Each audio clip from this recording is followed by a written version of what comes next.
Well, hey everybody, welcome back to Trevette Knots. I'm John. The last video was intended to be humorous. I hope it was. It was poking fun at me for my frustration in tying a rather complex map. I didn't really do a tutorial per se on that. I just sort of showed videos of me frustrated with doing that. So I'm going to show you the methods that I use when I'm tying a mat. Came up with something and I'll explain that. When I am tying mats for frames, typically I need several that are exactly the same in size and shape. So for instance, recently, actually the last frame that I completed, Charlie Bell sent me a photograph of a sailor's cross without the top. So there's that. And I copied it like this. And then I took that and extrapolated it out by doing overs and unders in a pattern so I could make 4 that were identical. In like fashion, in the past, here's my, if I can get this open to the right spot. Here is the Ashley Book of Knots 2325, which I modified to have this not come out in 2 pieces, but into, to complete and look like this. And wherever you see an arrow is an over. Under, that's going over that way, under this way. So under, over, and so on. You can take any mat and map it out like this so that you can easily tie it. And if you make a template, you can tie them identically. Multiple different ones. Here's the most recent one that I did. It was hard, but it's just a kind of a complex knot.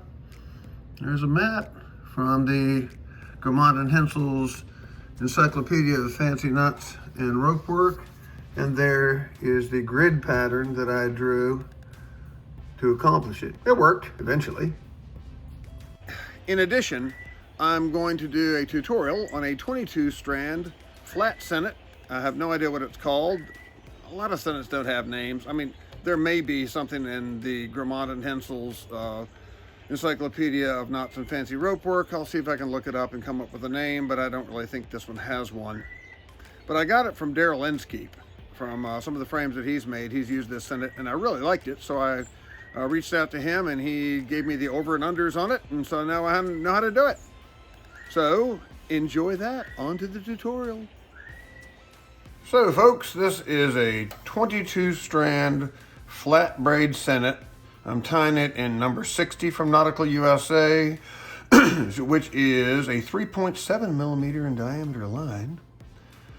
Pretty hard laid line, I'd say medium laid. It's good though, it ties sennit well. So 3, 6, 9, 12, 15, 18, 21, 22. There goes the bird making those background noises. So this braid goes like this. It's 2 over 4, then under 6.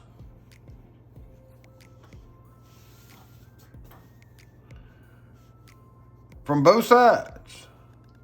2 over 4 and under 6.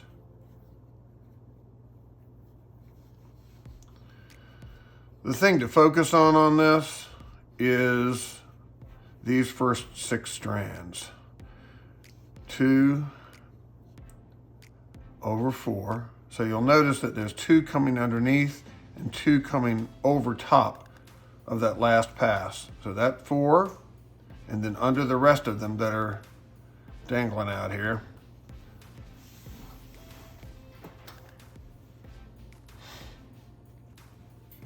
Two over 4, 4, 1, 2, 3, 4, and under 6. And as you go along, the biggest mistake you can make is not keeping these flat with relation to the rest. It looks really complex. It's not hard to do, but it does take a little bit of focus to ensure that everything stays flat with relation to the others.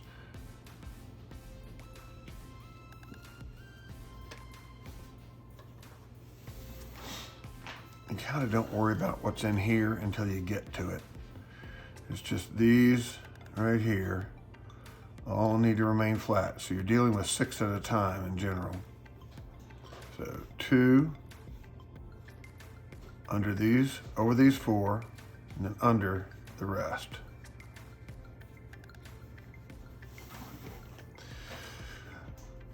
I discovered this one, or first saw it, from a couple of frames made by Daryl Inskeep, and I really like this.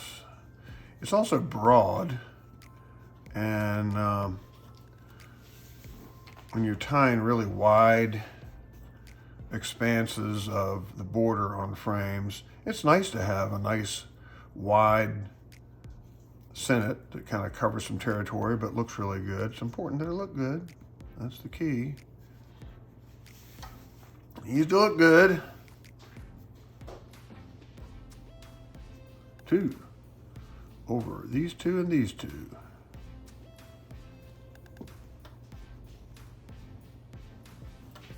And then under the rest of them, which is 6.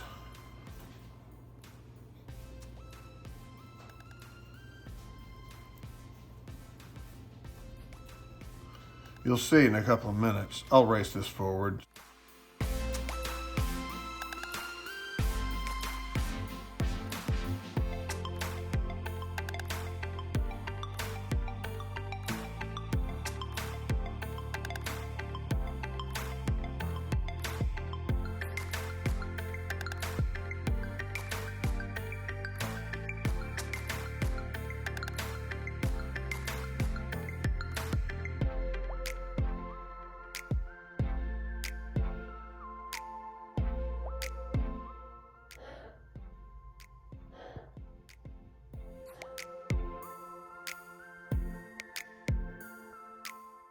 So don't forget to register for the drawing for this knife and make that comment on the last 6 videos.